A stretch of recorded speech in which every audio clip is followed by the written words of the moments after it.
नमस्कार, मैं पवन आज के एक और नई वीडियो पर आपका स्वागत करता हूं।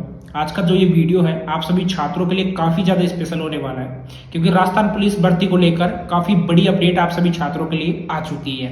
अभी जैसे आप सभी छात्रों को पता लगा होगा कि जो स्टूडेंट जिन्होंने सीईटी का एग्जाम दिया था, जिन्होंने 12th बेस सीईटी का एग्जाम दिया था, अगर उनके 40% नंबर अगर आते हैं तो वो राजस्थान पुलिस की जो भर्ती निकलेगी 9000 पदों पर, उस भर्ती में आप बैठ पाओगे।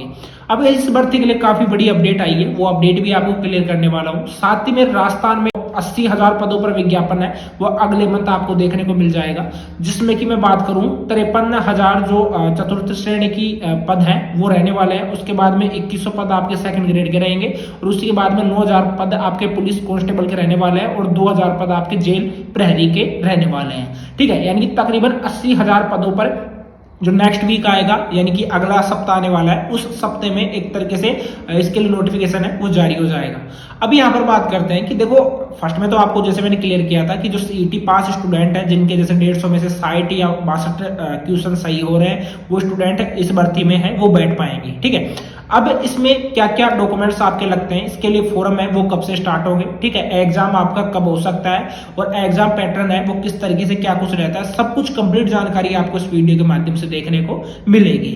सबसे पहले अगर आपने सीईटी का एग्जाम दिया है 12th बेस का और अभी जैसे उसके लिए आंसर की है वो आपकी जारी हो चुकी है, आप सभी ने नंबर वगैरह जोड़ लिए होंगे, तो आपके अगर आपको लग रहा है कि मेरे 60% बल्कि 40% से ज्यादा नंबर मेरे आ रहे हैं, 40% नंबर आ रहे हैं, तो आप एलिजिबल हो, आप फॉर्म में वो भर पाओगे। अब इसका जो रिजल्ट है वो नेक्स्ट मंथ जारी कर दिया जाएगा, मतलब कि जो सीईटी 12th बेस का रिजल्ट है नेक्स्ट मंथ जारी कर दिया जाएगा, क्योंकि राजस्थान कर्मचारी चयन बोर्ड के जो अध्यक्ष है आलोक राज जी, उनके द्वारा ऑफिशियल ट्वीट करके ये जानकारी है वो दी गई है। अब उसी के बाद में पोस्टों का क्लियर हो चुका है कि 9000 पदों पर यह भर्ती है वो जारी होगी। अब इस भर्ती के लिए एग्जाम पैटर्न है और साथ में सब्जेक्ट है वो क्या क्या रहते हैं, बिल्कुल एलिजिबिलिटी आपकी वही रहेगी जो स्टूडेंट 12th पास कर रखा है, साथ में सीईटी उसकी कंप्लीट है, उसके 40% नंबर आ रहे हैं, तो आप इस भर्ती के लिए बिल्कुल योग्य हो।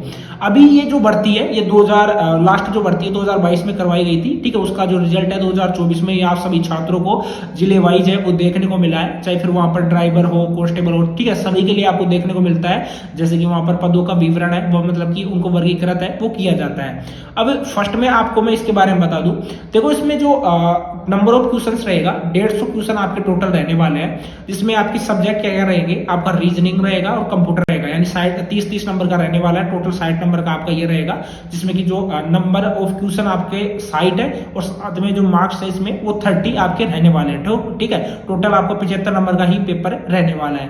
उसके बाद में जो आपका जनरल नॉलेज है, social studies and current affairs है, ये आपके इनके क्वेश्चन है वो आपके 35 क्वेश्चन रहेंगे, 17.5 नंबर का, मतलब कि मार्क्स का आपका ये रहने वाला है। Knowledge of law and regulations regarding crimes against women and children, इसके आपके 10 क्वेश्चन रहने वाले हैं टोटल। बात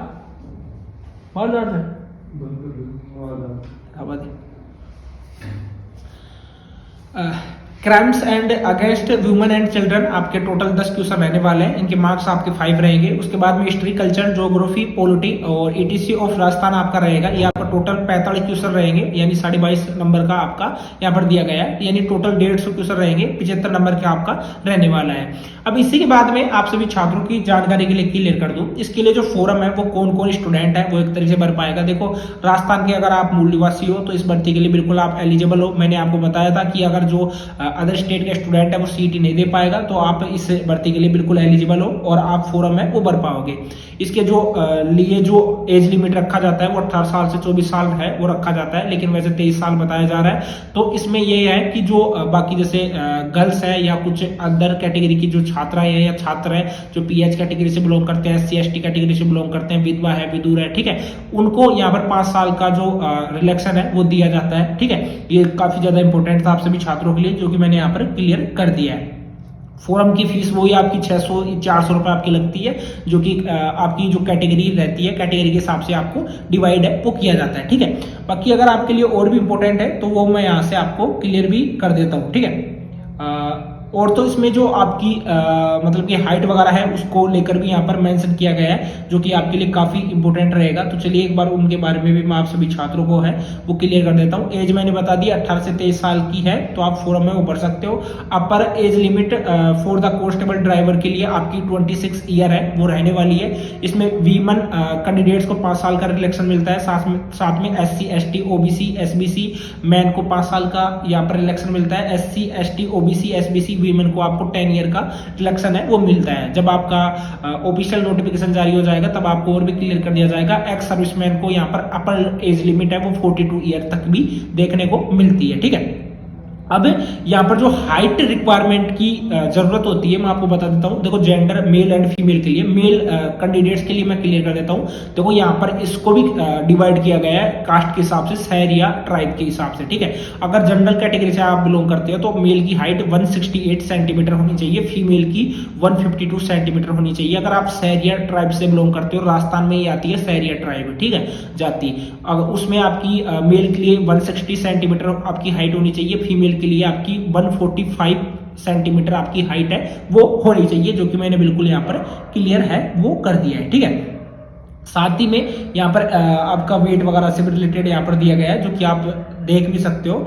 अब उसी के बाद में इसके लिए जो नॉर्मल जो बाकी इसके लिए जो मतलब कि जब ये भर्ती होगी, भर्ती के बाद में जैसे इसके फोरम में वो कब लगने वाले हैं, फोरम का मैं क्लियर कर देता हूँ कि अभी जैसे आपका CT का एक तरीके से रिजल्ट आएगा, रिजल्ट के बाद में इसके लिए ऑफिशियल नोटिफिकेशन देखने को मिलेगा। बाकी तो बताया जा रहा है कि नेक्स्ट वीक इसके लिए ऑफिशियल नोटिफिकेशन जारी हो सकता है। अगर नेक्स्ट वीक जारी हो जाता है तो अच्छी बात है, क्योंकि काफी छात्रों ने नंबर वगैरह जोड़ लिए होंगे। आपको 1 से 2 महीने मतलब 1 महीने का आपको टाइम दिया जाएगा फॉर्म वगैरह भरने को लेकर, और 2025 में जाकर इसके जो एग्जाम है वो कंडक्ट करवाए जाएंगे। अभी देखो महीनों का मैं क्लियर नहीं कर सकता, लेकिन ये है कि अप्रैल मई जून से पहले इसके जो एग्जाम है वो कंडक्ट नहीं होंगे, ठीक है।